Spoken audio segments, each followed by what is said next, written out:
Hello sa aking mga subscriber, dear followers. Narito ang aking sikreto sa aking baboy, inahing baboy. Yung doon, nasira yung kulungan ko ng baboy. Naibenta na kasi yung 8 baboy. So yun, gagawa pa yun. At ito ang sikreto ko. Yan, malaki pong inahin yan. So ito yung aking sikreto na sinasabi. Yung batoo mo. Opo, yung batoo mo. Yan, nakababad po yan sa kanilang inumin. Yan. Ito po, para hindi po siya magkasakit ang aking baboy. At kung may manukan din po kayo, pwede po ito.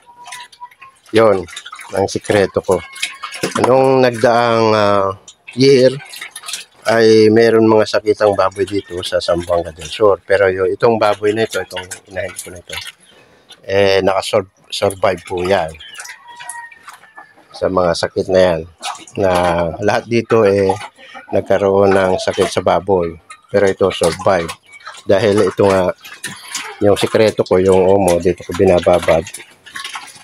At yun, hindi man siya natinag. Hindi rin po siya nagkasakit ng ganun. Yan o. Kaya lang, nag-aalmusal siya ngayon. Mamaya pang linis ng kulungan niya. Yan. So sa may mga nagnanais na ang kanilang mga alaga ay protektado at hindi magkasakit, yun, order po kayo ng mutyang bato omo na aking ginagamit. Dito po ako sa Zamboanga del Sur, Molado. Ingay ng manok. Yan, yung nagtatanong kung anong pwede sa hayupan nila, yun, isang sikreto ko po yun, yung bato omo. Kasi yan po ay nagbibigay protection sa mga sakit at nagbibigay lakas sa katawan, oras na nainom po nila ito. Yun ang sikreto sikreto ko po yun. Yan. Yan po ang aking tinitirahan na bahay. Yan ang aking mga tanim. Ito.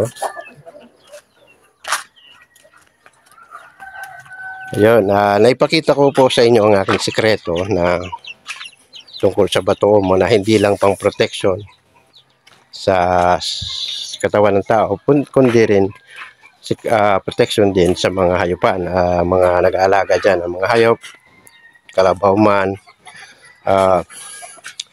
baboy, manok,